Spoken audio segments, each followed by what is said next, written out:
Okay, since madaming nagka-problem, ito na siguro yung pinaka-final solution natin para sa mga license key.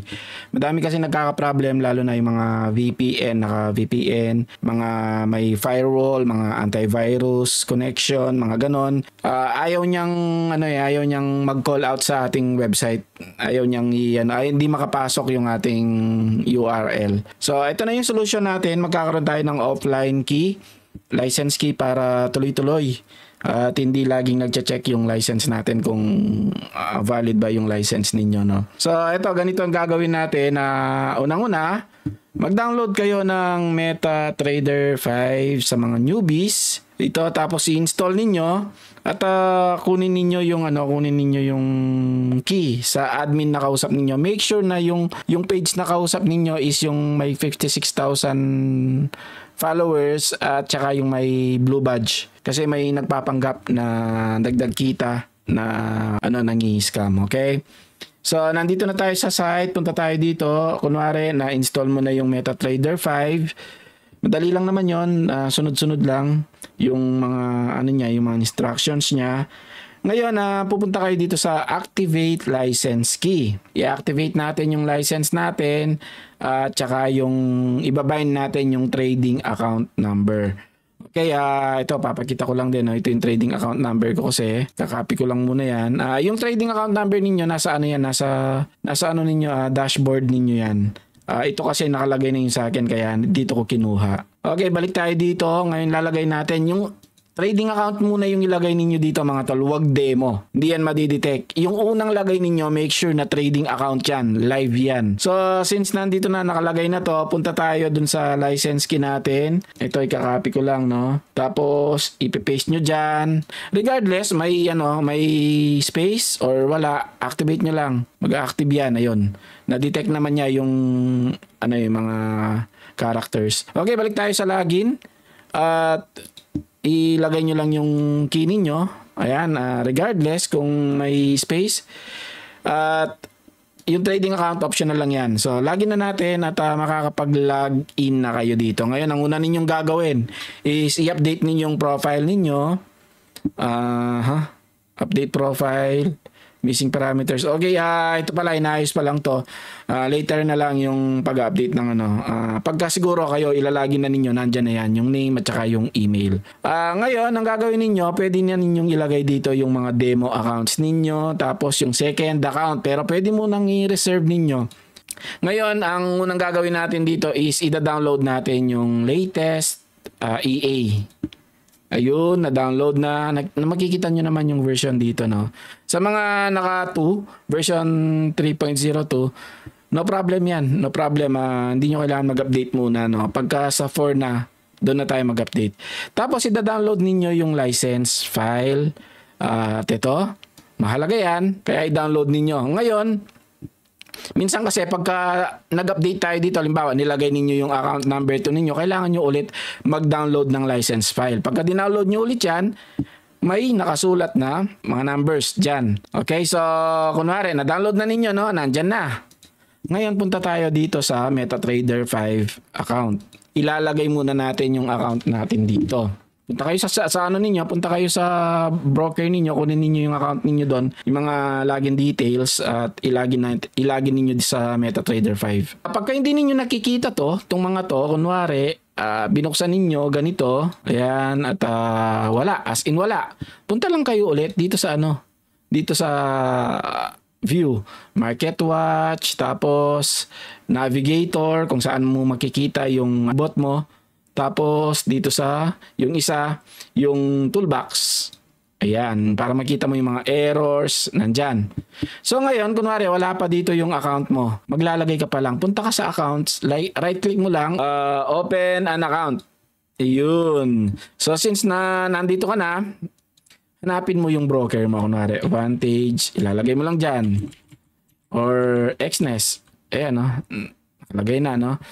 Kung ano yung ilagay mo lang dito, tapos find your company. Pagka find your company, lilitaw naman yung mga options dyan. At ako kasi nakalista na yung mga nandito. Ayan, no? Nakalista na yung mga na-search ko na. So, since ako ay Vantage, siselect ko yung Vantage. Sa Vantage kasi marami yan eh. May international, may may Prime. Dito tayo sa international. Tapos click mo lang yung next. Pagka next mo, makikita mo na tong mga to. At dito ka sa connect with an existing account. Ilalagay mo lang yung account mo, which is nasa ano mo yan, back office mo sa broker. Login, tapos yung password mo. Then make sure alam mo yung ano mo, server mo. Kapag wala sa listahan yung server mo, lagay mo lang kahit live, kunwari, or yung ano, lagay ka lang pili ka lang dyan ng isa. Siyempre, pagka kinlik mo yung finish, hindi siya magkoconnect kasi nga random lang yung nilagay mong server dito. Pero, mapupunta siya dito. Ngayon, dito, pagka inano mo na, pagka nilagay mo na, pagka dinouble click mo na, pwede ka nang pumili ng server. Malamang nandyan na yung server na wala dun sa listahan kanina. Ngayon, yung server, dapat tama yan. Makikita mo rin kung anong server ka. Okay mo lang. Ayun, okay na at may lumabas na market dito. Ngayon, pagka wala yung XAU, ako kasi nandito na, no? Search mo lang, click mo lang to. XAU USD. Tapos, pagka kinlik mo nun, anong kunwari ito, na-click na, ito siya, idadrag mo lang dito. Okay, ayan, meron ka ng chart. Dito pa lang, pwede ka na mag-trade kung may laman yung account mo. Okay, pero siyempre, since para sa bot itong ginagawa natin, ganun yung munang gagawin natin. Ngayon, punta kayo dito sa punta kayo dito sa open data folder, or hindi muna, yung mga dinownload mo muna, i-copy mo muna, sample. Ito, di ba dinownload natin si Bobot Scalper Pro? Copy natin. Ako kasi meron na akong copy dyan, pero i-overwrite ko na lang. Copy, tapos ilalagay natin dito sa file, open data, at dito sa MQL, at dito sa experts. Ipipaste ko siya dyan. Paste. Siyempre, pagka meron na ako, i-replace ko lang. No, lalo na pag meron na kayo, i-replace nyo na lang para updated yung yung file ninyo. I-replace natin yan at ayun, nandito na. Ngayon, since nandyan na, pwedeng hindi ko na isara to, tapos i-up ko na lang, punta ako sa file, dun ko ipipaste yung yung isang license natin, no. Isasara ko muna to, mga tol. Close muna natin at punta tayo dun sa na-download natin, dun sa file. Papakitaan ko muna kayo ng mali. Mali muna yung papakita natin kasi yun nga yung nabanggit ko kanina. May mga yan yung may mga number 1 na ganito. Okay, ito yung ikakopy natin kunwari. Mali yung ikakopy ninyo kasi may may 1. Tingnan natin kung anong mangyayari. Copy. Tapos punta kayo dito sa open data. Kunwari nasara na niyo yung kanina. Punta ulit kayo dito sa MQL5. And then may files at ipapaste ninyo yan. So paste natin. Ayun. So, na-paste na natin, no? Nandyan na yung file. Ngayon, i-attach natin si Bobot Scalper Pro. Ito yan, yung natin. Attach. Tapos, yung key natin, kasi yun? I-attach natin ngayon. At ang gagawin ninyo, make sure na i-check ninyo to. Allow modification signal settings. Tapos, allow algo trading. Then, punta kayo dito sa input. Halimbawa, dito kayo kaagad napunta. Punta muna kayo dito sa common. I-check nyo to. Then, inputs at ilalagay ninyo dito yung key ninyo. So, ngayon, i-okay ko siya pero malamang mag-error yan kasi mali yung file na nasa natin. Okay? Ayan ang sabi. Mali. Not authorized. Ayan ang sabi niya. Oh. Ayan ang gagawin natin. Ang gagawin natin is pupunta tayo dito. Yung dinownload natin kanina. I mean, i-copy mo yung walang 1. No? Or i-rename mo yung nasa file mo. Okay muna natin to. Tapos punta ulit tayo dito. Open data folder. At either ilalagay mo yung walang number. Ito files, di ba?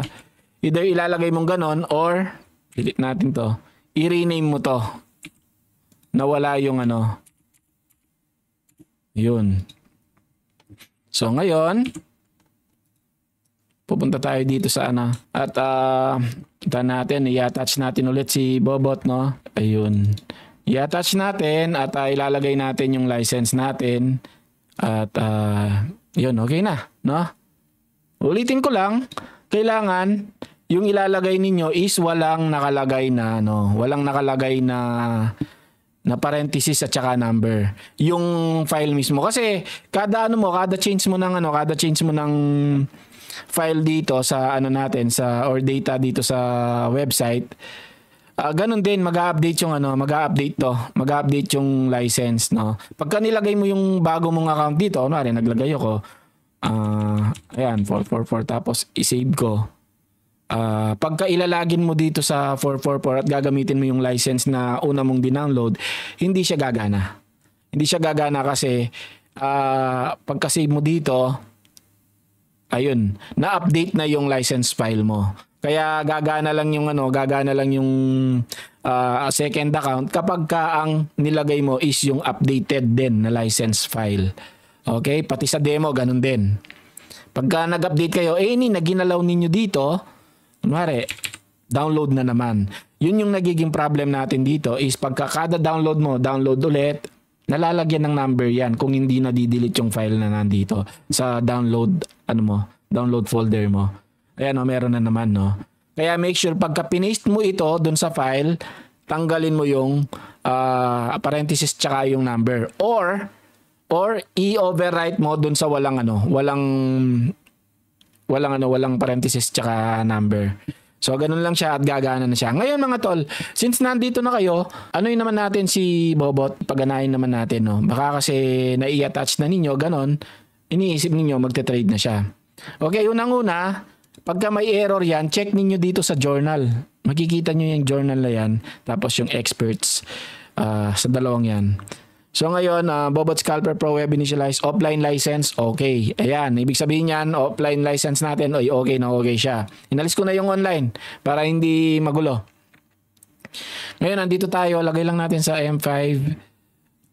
Akala nyo okay na pero hindi pa. Kasi naka-off yung algo trading ninyo. Ayan yung algo trading naka-off. Ang gagawin ninyo is i-click ninyo to, itong may red na to. Ayun. Ngayon, akala nyo pa rin, okay na. Diba, kinlik natin, okay na. Ang problem dito is, yung mismong bot ay hindi pa rin okay.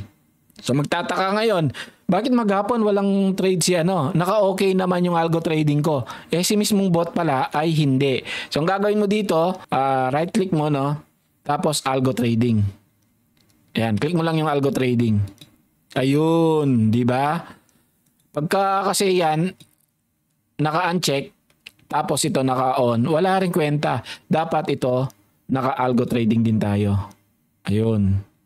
Okay? Ito, ang ibig sabihin nito, si Bobot ay allowed sa algo trading. Pero kahit allowed sa algo trading si Bobot, kung naka-off naman to, mag-off din siya. Pero kung naka-on ito, ayun, mag-on din siya. Since inallow mo siya na mag-algo trading, ayun yung check.